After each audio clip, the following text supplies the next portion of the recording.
After the departure of club captain Nelson Semedo, it looked like Wolves were going to replace him with some real quality in under-21 Spanish international Marc Pubia. However, they missed out on him and are now linked with Vladimir Coufal, former West Ham right-back. Now let's speak a bit about Coufal in this video and speak about the deal itself, because I think there are a few interesting things that we should highlight about this deal.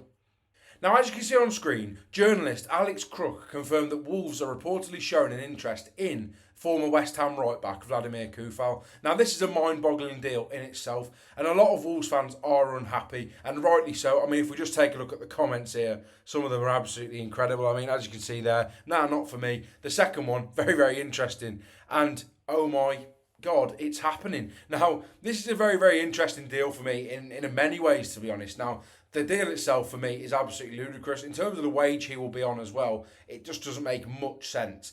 And obviously, it's not much of a project. Now, Wolves may be looking at it from a standpoint of bringing an experienced Premier League right back to be the starter, and then Kiana Herver can be the backup and learn from him, and probably eventually break into the team in the final sort of 6 months of the season after he's having learned a bit more from a Premier League experienced right back. And to me, again, that seems like it doesn't really make much sense, given the fact that Matt Doherty has played in the Premier League a lot of games and is someone that we are all considering not good enough to be playing that wing-back position as well next season. So why on earth the club are going out and looking for Vladimir Coufal as an option, reportedly anyway, when they've got Matt Doherty at the club, who in my opinion actually, despite not being a player that can play the full-back position too well going into next season, actually wing-back position, I do think he's absolutely better at it than Vladimir Coufal. So I think it's an absolutely crazy deal from this standpoint, but also I'd be interested to see what wages he would be on, given the fact that the Wolves have obviously offered Nelson Semedo massive wages to try and entice him to stay,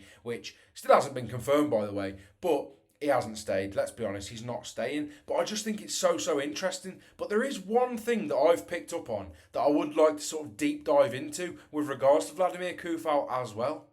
Now, as you can see on screen, Vladimir Coufal's agent gives update as West Ham hero aims for Premier League return. Now, why is Vladimir Coufal's agent remotely relevant to this video? Well, if we just take a deeper dive into the article itself, you will see here where it says, and while he may have traded in his curly locks for a smart silver fox visage, Stephen Hunt remains a familiar face to those long enough in the tooth to recall his jinking runs down the wing at Reading, Wolves and Hull City. Now, that's very interesting. Obviously, most of you will know. I mean, I don't think there's any Wolves fans that won't know who Stephen Hunt is, to be quite honest. Obviously, you know, the man that injured Petr Cech, of course, when playing for Reading, but also, you know, a player that played a hell of a lot for Wolves. A player that's also takes it very seriously in charity matches when I've seen him. He tends to kick lumps out of people even in charity games. But anyway, aside from that, Stephen Hunt being his agent absolutely is relevant to this. And I do think obviously with his ties to Wolverhampton Wanderers and the club and stuff like that, that potentially could be sparking this, and I do think it could also be agent talk with regards to that as well. I do think there'll be clubs looking further afield to obviously bring him in, but I do think the fact that Hunt's his agent and the fact that he is being so heavily linked to Wolves, as of tonight when I'm recording this video, you will be seeing it tomorrow. I do think that's absolutely relevant and it plays a part in this deal, because surely, and you know, I've criticised Fosun and Jeff Shee and Tetty as well, to be fair, at the start of this window. I don't think he's been anywhere near good enough so far. And I also criticised Matt Hobbs a hell of a lot as well.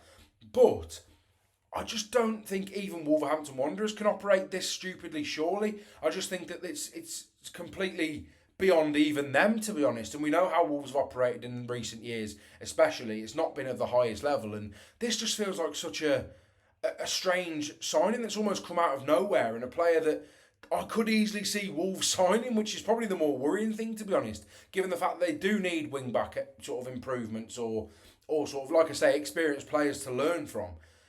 But Matt Doherty is absolutely a better player to learn from than Vladimir Coufal, in my personal opinion. So let's speak a bit more about Vladimir Coufal to try and sort of balance the argument and look at it from an actual footballing perspective and what he could bring next season to Wolves, if God forbid he does come in.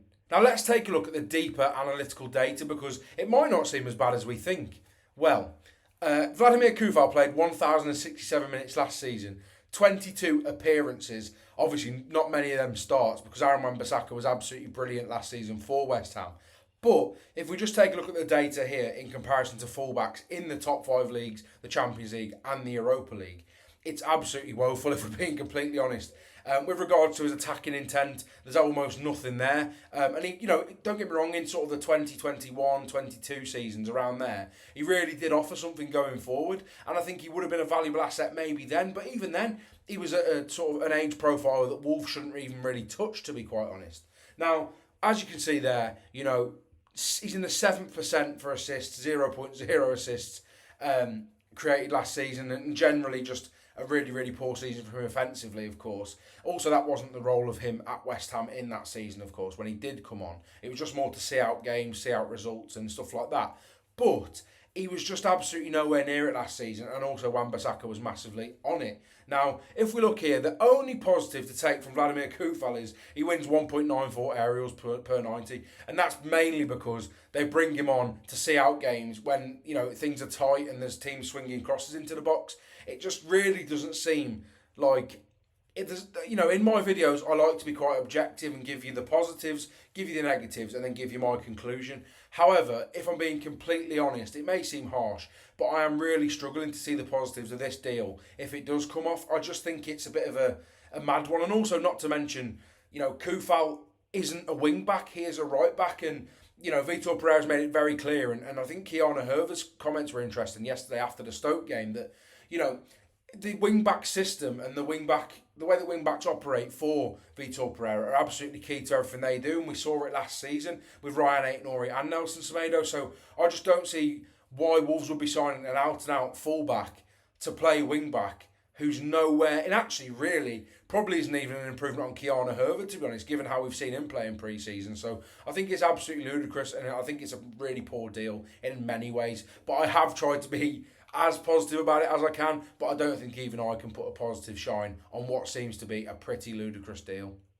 Now, Wolves fans, please let me know what you think about this deal or potential deal in the comments. I really want to hear your opinions. Some of you may see it as a positive, bringing in such an experienced right back and someone that can be a platform for Keanu Herver to learn from, for example, for when he may be ready to come in towards the second half of next season. But for me, I just don't think it makes too much sense on almost any footballing level, to be quite honest with you. So let me know what you think in the comments. If you did enjoy this video, please like it. It's a bit of a different one from me. I do tend to sort of, like I say, be quite objective and give you my opinion at the end. But really, I just don't see this working whatsoever. Let me know what you think about it, please, because I really do want to hear them. As much as they probably won't all be positive, or any of them may not be positive, I would like to hear them. And make sure you subscribe to the channel, because we have hit over 1,000 subscribers now, and I'm really aiming for 1,500 subscribers before the Premier League season starts. So that's our next goal. I really do hope we can hit it, and I'll see you in the next video.